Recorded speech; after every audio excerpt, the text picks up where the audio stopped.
Testicular கேன்சருடைய மிக மிக முக்கியமான ஒரு சிம்ப்டம் என்ன சொல்லுவோம்னா, பெயின் இருக்காது அப்படின்னு சொல்லுவோம். ஸோ ஜென்ரலா கேன்சர்னாலே எல்லார் மத்தியிலயும் என்ன ஒரு தாட் இருக்கும்னா, cancer is a painful condition அப்படின்னு நம்ம சொல்லுவோம். இதில வந்து ரிவர்ஸ்ல உல்டாவா ஒண்ணு நடக்கும். என்ன அப்படின்னு நான் சொல்றேன். ஸோ நார்மலா ஒரு டெஸ்டிஸ் அதாவது மேல்ஸுக்கு தெரியும். கேட்டுட்டு இருக்கிற மேல்ஸுக்கு இது நல்லா தெரியும். அந்த டெஸ்டிஸ்ன்றது ரொம்ப பிரஷர் சென்சிட்டிவ் ஒரு ஆர்கன். இப்போ விளையாடும்போது கொள்ளும்போது ஏதாவது பால் ஏதாவது பட்டாலோ, ஏதாவது இடிச்சாலோ ரொம்ப சிவியரான ஒரு டிஸ்கம்ஃபோர்ட் ஒண்ணு இருக்கும்.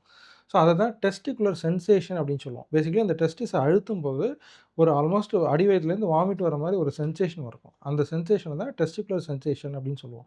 அத பெயின்னு கூட சொல்ல மாட்டோம். அது ஒரு யூனிக்கான ஒரு ஃபீலிங் அது. ஒரு பிரஷர் ரிலேட்டட் ஒரு டிஸ்கம்ஃபோர்ட் ஒண்ணு இருக்கும்.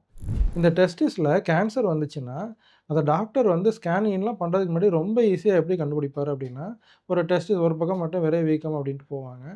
டாக்டர் வந்து அத பிரஸ் பண்ணி பார்த்தா, அந்த டெஸ்டிகுலர் சென்சேஷனே இருக்காது. நார்மலா எதுவுமே பண்ணாத மாரி அந்த பையன் நார்மலா இருப்பான்.